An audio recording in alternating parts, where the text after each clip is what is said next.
ఆరోగ్యమే మహాభాగ్యం మనందరికీ తెలుసు. భాగ్యము అంటే అదృష్టం.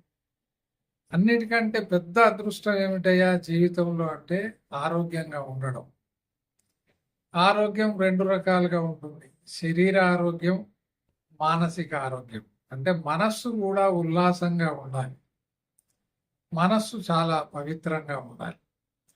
శరీరాన్ని అశ్రద్ధ చేస్తే ఆ శరీరంలో ఏదైనా రోగం వస్తే, ఇబ్బంది వస్తే మనం ఏ పని మీద కూడా దృష్టి పెట్టలేము. అందుకే ఏమన్నారంటే శరీర మాధ్యం ఖలు ధర్మ సాధనం. సంస్కృతంలో ఒక్కొక్క పదానికి అర్థం చూసుకుందాం. శరీరం అంటే దేహం, బాడీ. ఆద్యం, ఆద్యం అంటే ప్రధానమైనటువంటిది. ఖలు అంటే నిజంగా.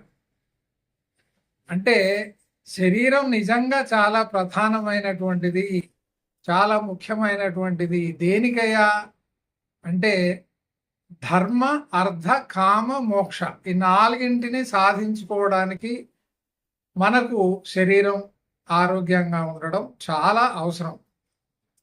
ధర్మాన్ని కాపాడాలన్నా ధర్మో రక్షతి రక్షిత. ధర్మాన్ని నువ్వు రక్షించు, ధర్మం నిన్ను రక్షిస్తుంది. అలాగే డబ్బులు సంపాదించాలన్న అర్థం లేదా సంపదను సృష్టించాలన్న శరీరం అవసరం. కామము మనకు వచ్చేటువంటి కోరికలను తీర్చుకోవడానికి కోర్స్ ధర్మంగానే దానికి కూడా శరీరం అవసరం.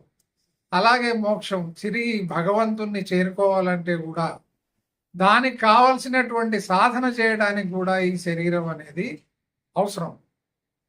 ఒక ఆరోగ్యకరమైనటువంటి శరీరంలో ఆరోగ్యకరమైనటువంటి మనస్సు ఉండేటువంటి అవకాశం ఉంది. A sound mind in a sound body. Sound అంటే హెల్దీ అని. A healthy mind in a healthy body. కాబట్టి ఆరోగ్యానికి అత్యంత ప్రాధాన్యత మనం ఇవ్వాలి. శరీర ఆరోగ్యం అలాగే మానసిక ఆరోగ్యం, ఈ రెండు ఆరోగ్యాలను మనం ఎల్లప్పుడూ రక్షించుకోవాలి.